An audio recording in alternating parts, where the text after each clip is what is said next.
ఒకప్పుడు తల్లిదండ్రుల ఆశలు ప్రైవేట్ స్కూళ్లలో చల్లగా ఒదిగిపోయేవి. కానీ ఇప్పుడు తెలంగాణలో ప్రభుత్వం మారింది. విధానాలు మారాయి. లక్ష్యాలు మరింత స్పష్టమయ్యాయి. 2025 ఆచార్య జయశంకర్ బడిబాటతో పిల్లల చదువు కొత్త దశను మొదలుపెట్టింది. జూన్ 6 నుంచి జూన్ 19 వరకు ఆచార్య జయశంకర్ బడిబాట 2025 మాస్ ఎన్రోల్మెంట్ డ్రైవ్ ఉత్సాహంగా కొనసాగుతోంది.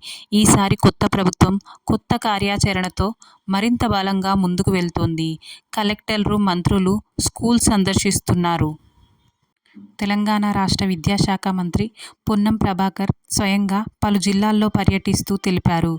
ప్రభుత్వ పాఠశాలలు ప్రైవేట్ల కన్నా మెరుగ్గానే తయారవుతాయి. ఇది పిల్లల హక్కు, ప్రభుత్వ బాధ్యత. కొత్త ప్రభుత్వం విద్యలో 100% ఎన్రోల్మెంట్ లక్ష్యంగా కార్యాచరణ రూపొందించింది.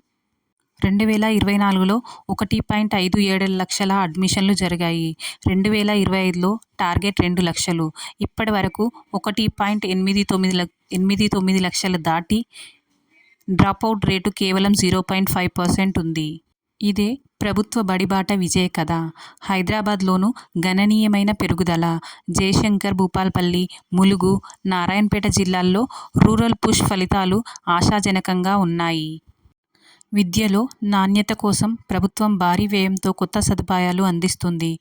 Smart classrooms, digital tools, hygienic mid-day meals, health checkup, పూర్తిగా కొత్త యూనిఫామ్స్, బ్యాగ్స్, బుక్స్.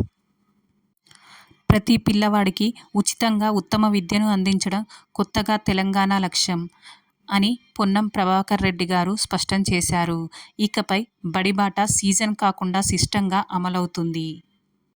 ఇలాంటి విశ్లేషణలు తెలుసుకోవడానికి సబ్స్క్రైబ్ చేసుకోండి. వార్తా చర్చ్ with Sravanthi, not just news, we discuss it.